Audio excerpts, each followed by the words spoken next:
সমাজ ছাত্র জনতা একসাথে যখন রক্তের বন্যা বইয়ে নিজের জীবনকে বিসর্জন দিয়ে সকল অন্যায়কে ভাসিয়ে দিতে প্রস্তুত, ঠিক তখনই আজকের এই মঞ্চে বসে চোখের সামনে সবার প্রথম যে প্ল্যাকার্ডটি, যে ব্যানারটি চোখে পড়েছে সেটি হচ্ছে উপজেলা ভূমি অফিস, টাঙ্গাইল সদর, টাঙ্গাইল।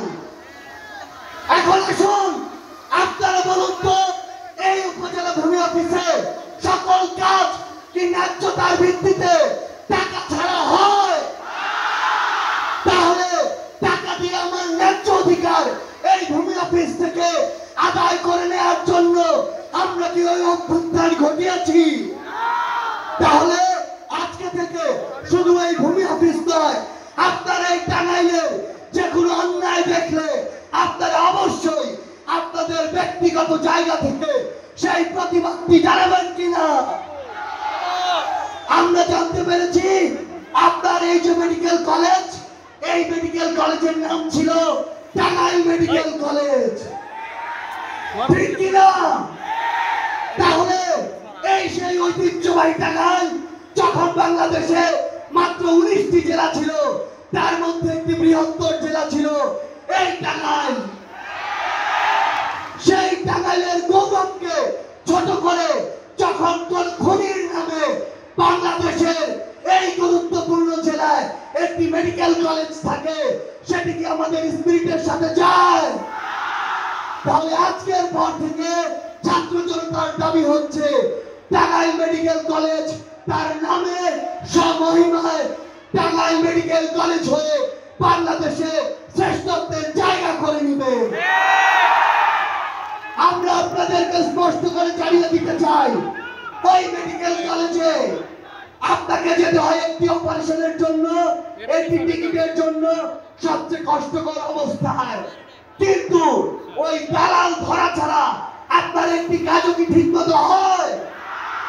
তাহলে এই দালালের স্পিরিট নিয়ে কি আমরা এই অভ্যুত্থান ঘটিয়েছি?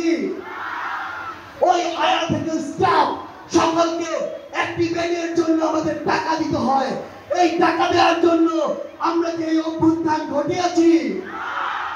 আমরা ছাত্র জনতা আমাদের জায়গা থেকে স্পষ্ট করে বলে দিতে চাই, এসব দালালি টাকা দিয়ে কাজ করার জন্য আর জনতার ওষুধ আপনাদের কোম্পানির কাছে বিক্রি করার জন্য ছাত্র জনতা এই অভ্যুত্থান ঘটায়নি।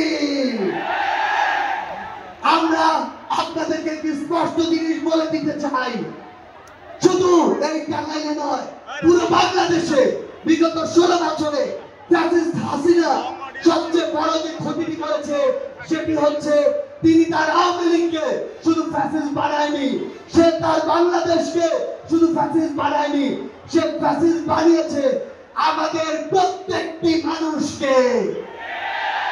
এই জায়গা থেকে আমরা যদি নিজেদের উত্তরণ ঘটাতে চাই, তাহলে আমাদের যে সংশোধন, সেই সংশোধন শুরু হতে হবে ওই ব্যক্তিগত পর্যায় থেকে। আপনারা বলুন তো, আপনার এই টাঙ্গাইলে চাঁদাবাজি হয় কিনা? অটো স্ট্যান্ড, ট্রাক স্ট্যান্ড, বাস স্ট্যান্ডে চাঁদাবাজির নামে সিন্ডিকেট আছে কিনা? তাহলে এই যে আমাদের স্পিরিট, সেই স্পিরিটকে যদি আমরা ধরে রাখতে চাই, তাহলে ওইসব চাঁদাবাজ এবং সিন্ডিকেটের বিরুদ্ধে আপনার যে ভয়েস, সেই ভয়েসটি আবার তুলে ধরতে হবে। একটি জিনিস মনে রাখবেন, এটি কখনো মনে করার উপায় নেই যে 100 জন মানুষ চাঁদাবাজি করছে, করুক। মনে রাখবেন, এটি একটি ছোঁয়াচেরো, কেউ যদি একবার স্কোপ পায়, এটি ধীরে ধীরে সব জায়গায় ছড়িয়ে পড়ে।